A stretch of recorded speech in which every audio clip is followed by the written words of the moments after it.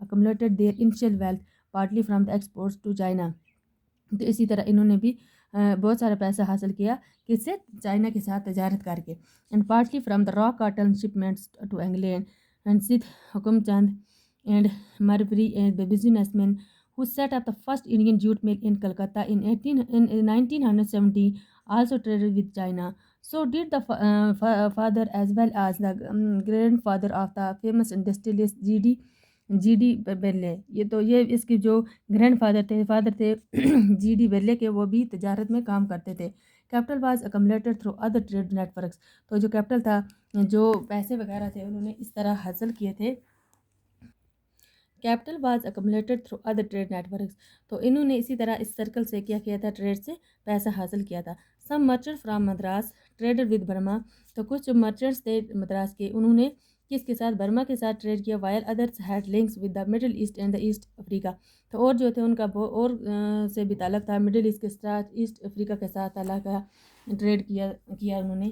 There were just other commercial groups, اور بھی بہت سارے ایسے گروپ ہیں، but they were not directly involved in external trade. تو اس طرح وہ ایکسٹرنل ٹریڈ میں انوالو نہیں ہوتے ہیں. They operate with in the India carrying goods from one place to another. تو اسی طرح ایک جگہ سے دوسری جگہ چیزیں لے جاتے تھے. Banking money transferring funds between the cities and financing traders.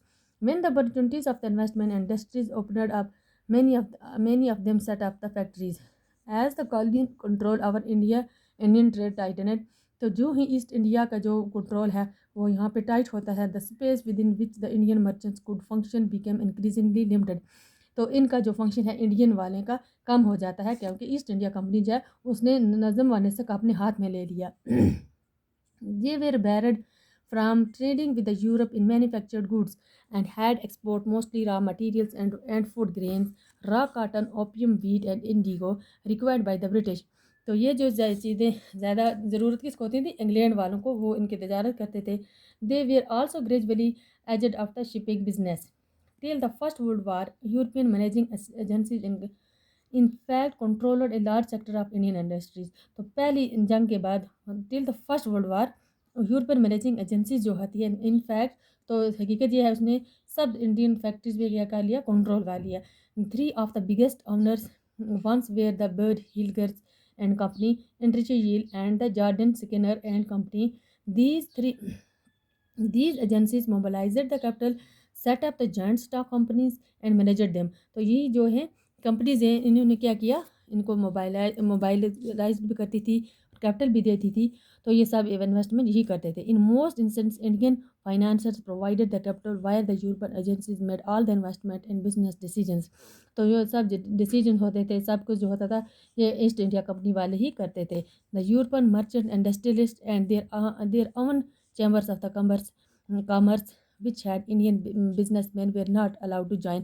لیکن ان کے جو اپنے چیمبر ہوتے تھے یورپین والوں کے، تو وہ انڈین کو الاؤ نہیں کرتے تھے.